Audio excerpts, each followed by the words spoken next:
If you're bored of shooting photos, you need a way to reinvigorate it, or you just simply want a way to go out and shoot that is going to change the way you think, you should try shooting black and white. That's what I did at the weekend, and it was extremely eye-opening. Now, I chose to use this camera right here, the Nikon Zf. I know a lot of you are going to want to know about this, what I think, my thoughts, and I do have thoughts.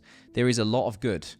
There is also some not so good and some very quirky aspects to this. Namely speaking, the screen doesn't make sense for this camera, but we'll cover that in a completely different video. All right, we're doing one more. No grain on the images. Seriously, Nikon, when this is meant to be a retro-styled camera. It's so nice. You could have just added that and it would have made a lot more people happy, but there we go. All right, I'm done. We'll save that for another video. Now, what I've been doing recently with cameras, how I've been forcing myself to kind of go all in to test them out, is using them in very specific ways that I don't typically use other cameras. So for example, the Fuji X100 I've been shooting in just 1:1. Panasonic S5 2X, I've been shooting in just 65:24. And when it came to the Nikon, I wasn't sure what I was going to do to begin with. And then when I was going over it, playing around with it, going through the menus, playing with the dials, on the top here, I noticed photo, video, and black and white. Now, we've all edited images in black and white. You've shot an image in color, you've gone into Lightroom or to whatever you use, and you just converted it to black and white.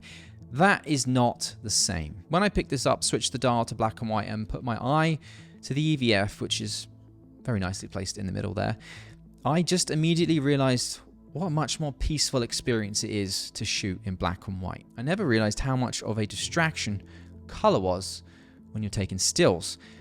Shooting in black and white just allows you to focus on other things you might not have seen or realized before. Distractions in that you don't see the green grass in the summer or the blue sky. Two things that just really deter me from shooting, generally speaking, in bright sunny days at high noon. I hate those overly saturated greens and blues. It's one of the very first things that I edit for both photo and video. If I see it, I just don't like it. But with black and white, none of that's there. It is gone. It's just pure tones that you control the exposure of. Not to mention the fact of shooting in very harsh sunlight is something, generally speaking, photographers don't do, but all of the images that you're seeing throughout this video were shot between 11:30 and 2 p.m.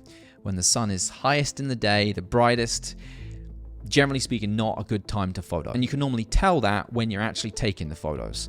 I did not get that inkling in any way when I was shooting with this in black and white at that time. The way you see light, the relationship between light and dark is completely different. But it's not just that, it's also the correlation between the light and your subject. You just see it in a different light.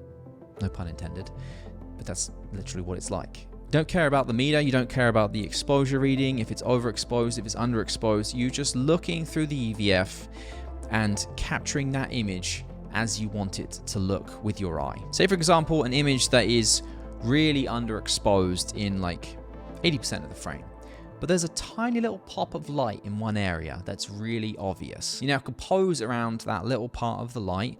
You might use a ton of negative space, which is something else that you really can play with more when it's just dark and light. And naturally then, that little pop of light becomes the subject of your frame, and there's no color in there to distract you, to make you wonder, well, what is the subject of the frame? It's obvious because it's dark and light. Even if it's just a boring image, there's something very pleasing, at least to my eye, when there's a huge amount of contrast in an image between the dark and the light. And I don't even mind when it was really underexposed. The shadows still seem to have a lot of detail in them. This does render those black and white images incredibly nicely. Now, I don't know enough about black and white to know if there is anything special in this that Nikon has done compared to shooting black and white in other cameras. Maybe that's something I need to delve in deeper with, but to me, the shadows seem to retain a decent amount of information and they look really nice.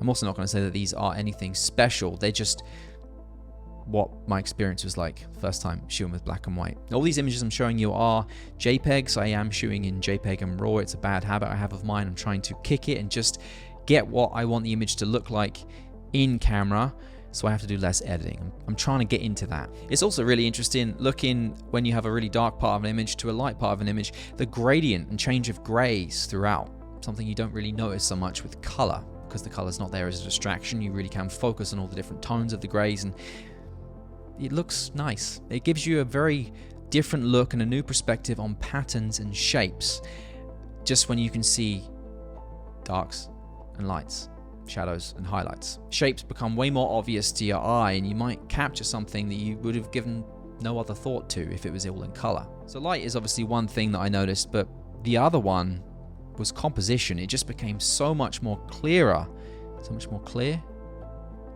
I think clear. It became more clear in my eye, in my mind's eye, when I was taking that image. I started noticing that my mind was pushing me more towards trying to tell a story better in that image, because the distraction of color just wasn't there, and I could just focus on, well, I can see the subject and I can see what's in the background. How do these two correlate together? How can I compose that better? How does that tell the story? Normally I lean very much into perfect composure and symmetry in an image and straight lines, and that really wasn't so much of a priority. The story aspect seemed to be the thing that I was being pushed towards. So I feel like it was kind of like a little mind trick to unlock things that you might not typically see when color is involved in the equation of taking a photo. Just let me see things that I hadn't really seen as clearly before. Now, is this all just because color is no longer involved and there's no distraction there, and it really just lets you focus on those other things?